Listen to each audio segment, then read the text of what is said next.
افریقہ میں مقیم Pakistani high commissioner ملک محمد فاروق کی افریقہ کے صدر مملکت رامافوسا سے ملاقات میں پاکستان اور افریقہ کے درمیان تجارتی اور معاشی تعلقات کو مضبوط بنانے پر زور دیا گیا۔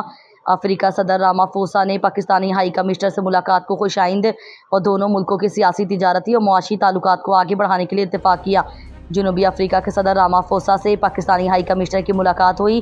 ملاقات میں پاکستان اور جنوبی افریقہ کے درمیان تجارتی اور معاشی صنعتی تعلقات کو مستحکم کرنے کے لیے زور دیا گیا۔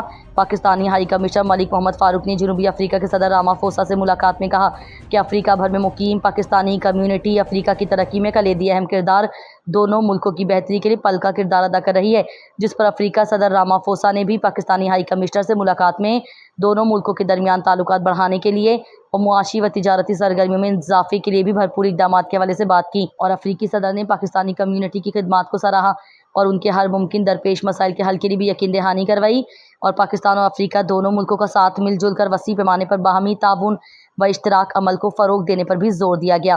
دونوں ممالک کے تعلقات کو نئی بلندیوں سے ہمکنار کرنے پر اتفاق کیا گیا۔ جنوبی افریقہ کے صدر نے پاکستان کے ساتھ تعلقات کو برقرار رکھنے کے لیے بھی زور دیا اور پاکستانی سفیر سے ملاقات کو بھی خوش آئند قرار دیا۔ پاکستانی ہائی کمشنر ملک محمد فاروق نے بتایا کہ ساؤتھ افریقہ کے ساتھ پاکستان کے ساتھ اچھی کاوشیں جاری رہی ہیں۔ بہت عرصے پہلے مینڈیلا کے حکومتی دور میں ساؤتھ افریقہ سابق صدر مینڈیلا نے پاکستان کے دورے کیے۔ اس پر رامافوسا نے بتایا کہ کوئی شک نہیں کہ پاکستان اور افریقہ کے گہرے تعلقات رہے ہیں۔ تعلقات دونوں ممالک کے درمیان روابط کو مضبوط بنایا جائے گا۔